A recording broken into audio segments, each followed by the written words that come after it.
Mommy, look! I made a picture of us. Daddy, you, and me, together. Yes, son, very well done, she said as she took another pill, her fifth today. She gulped it down. Jason, you are my treasure. I love you. Will Daddy be home tonight? I don't know. Maybe he'll die. I hope so. Why? Because I love you. Mommy loves Daddy, right?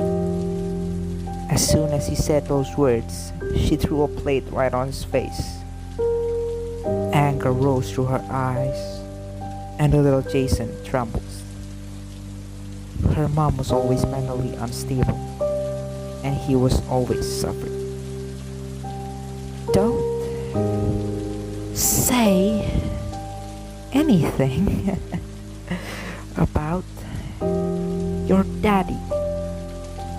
I hate you. I hope you die. Little Jason was scared. He ran to his room, very sad, miserably sad. His bruised face tells it all.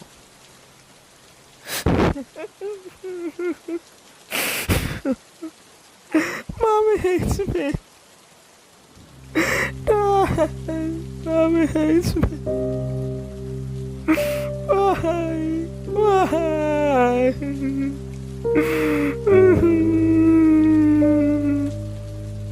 He cried louder under the dark sky that night. Her mom took another pill while waiting for her ex-husband to come home with his new wife. Sad to think how the family broke up so easily, like glass it shattered. And it ate a soul, a victim in Jason. He's eaten alive. They didn't know how to handle him anymore. They can't even control themselves. The papa with the lust of the beast, the mama with the ire of the devil. The house was hell on earth, and Jason was the dead soul, lying in the house. And Jason was the dead soul, lying in the house, empty, unloved. After all the pills she's taken, she had another dose of cocaine to her pills, and her head went straight heavy. It was like trying to hold a big boulder with her head. She screamed. She cried. Like hell has came to her personally. Jason heard her and ran down the stairs to his mother, only to find her body laying with foams out of her mouth. What just happened? Said Jason as he wakes up from his nightmare. I don't care about my mom. Calm down. Calm down, Jason. Calm down. She's dead. She's dead. Calm down. She's dead.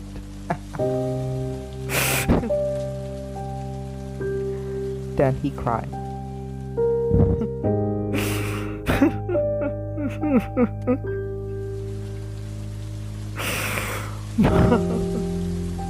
I hate you. I hate you. Get out of my head. No. No. No. Please. Please. Is it not enough for you to torture me?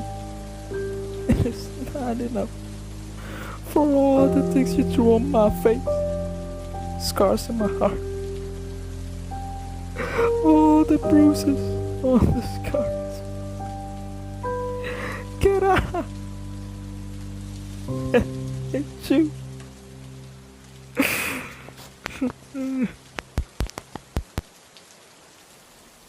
All of the years passed after the death of his mother. He was passed around from an orphanage to another. His dad didn't accept him because it was the dark past that was inside the kid. He caused trouble after trouble in every place, and nobody bothered to help him anyway.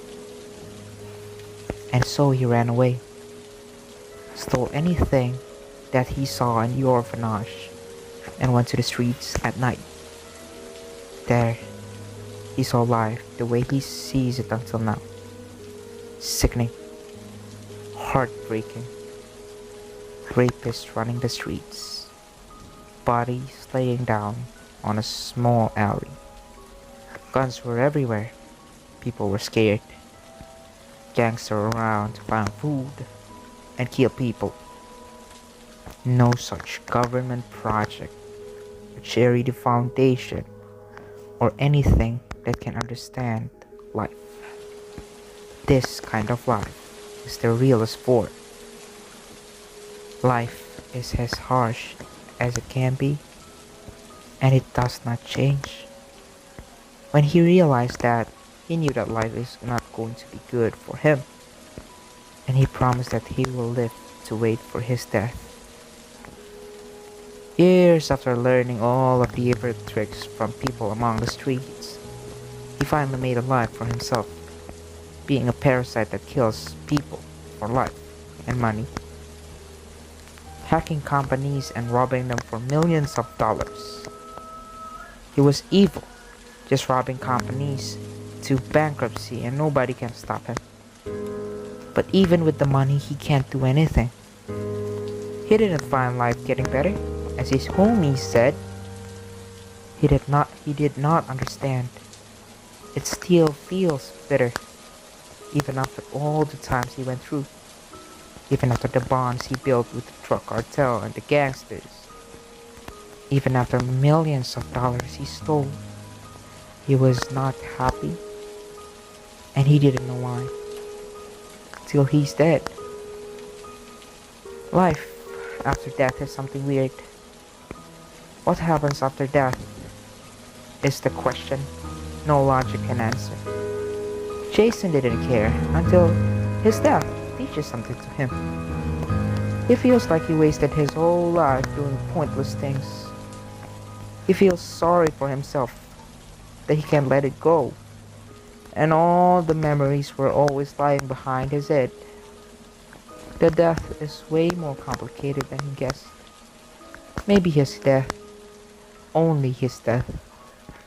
Or maybe somewhere over the rainbow, somebody dies in the same way he has. Out of the blue, he picked up a book, fetched a pen, and started to jot things on it. Emptiness fills the dark moment. The room is loud but silent. Sounds of pen running through paper is the only sound in the room. After he finished, he put the book on the table. It is a poem, read like this. Dear life, I was 5 when you betrayed me. Knew nothing when you took away my mom. I was a kid when you led me to places where I never belonged. Running around the town by myself, bringing the leather jacket I stole from Mr. Jack. The cold air gets under my skin, and I'm trembling. The empty stomach makes me fear for my life.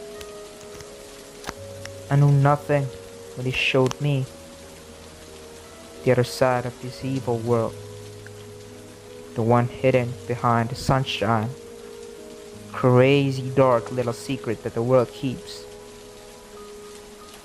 I never knew I'd see hell on earth, but I've seen everything, and I hate you, life, very, very, very much. If you are my everything, let me end with none left. I prayed so the nightmare would end, and then it happened. I died, but I don't want it. I'm lonely. I'm cold. Not even my shadow remembers me. Not even the sun bothers to shine upon me.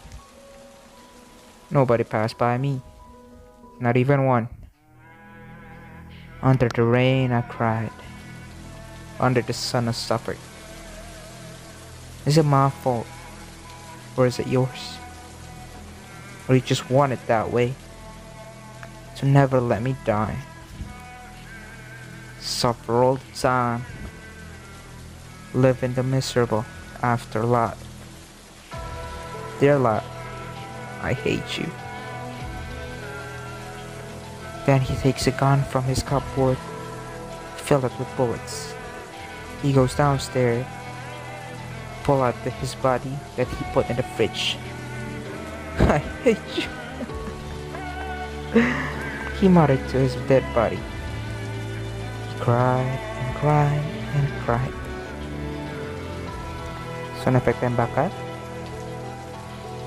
Shots are fired to his body. Bullets after bullets rain in the pale corpse. He cries and laughs. His laugh is trembling heavily. He tries his best to gasp air while pulling the trigger again and again. His body has no shape anymore. Then he sits at the corner of the room, taking a piece of meat, eating the dead body. Years later, he becomes more depressed than he has ever before. It's funny how people say rest in peace, because Jason's death is not close or likely. His dead body lies inside his cupboard, chopped by pieces, and he usually eats it when he's stressed. Cannibalism doesn't work if what you eat is yourself, or so he thinks. As he prepares himself for another torturing, depressing, and lonely day, some armed people come in. "Now what the heck is happening now?" he said. "There's nobody living in this house. It is now clear that this area belongs to the government. Report it. They can start the bulldozing now," said the bearded old guy. He seems to be the boss or something. "What's with all these bulldozing things?" "Sir, yes sir," said his liegemen in unison. "Wait, are you guys bulldozing my house?" "Sir, the bulldozing will be executed 3 hours from now." "Don't bulldoze my house." "Commando completed. We will clean the room to see if there is proof left who has lived here." "Don't bulldoze my house!" Jason screamed as he grabs a knife and slashes it through the liegeman. His eyes are full of hate and vengeance. "Nobody will take my house. I've lost everything. Now why can't I take something for you?" He said, "Nobody will take my house. I've lost everything. Now why can I take something from you?" He smirked as his tears flow from his eyes. The rampage starts. He swings his knife here and there, creating a silent bloodbath. "Headquarters, HQ, help! We need help! I repeat, we need..." Before the old bearded guy finishes his sentence, a knife has already stabbed him.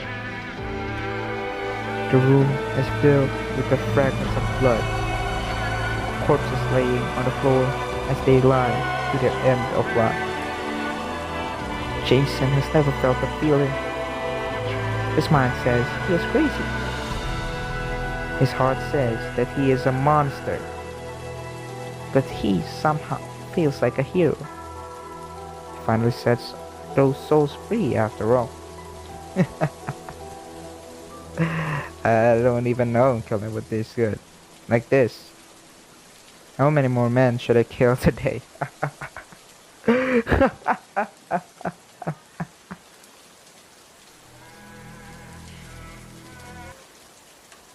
How many times is he laughing today? we need to count it, doctor. Nah, just kidding. This schizophrenia case is real weird. I've never seen it in my entire life. Oh, and by the way, how's his CPR test? Oh, CPR. Forgive me. PCR test.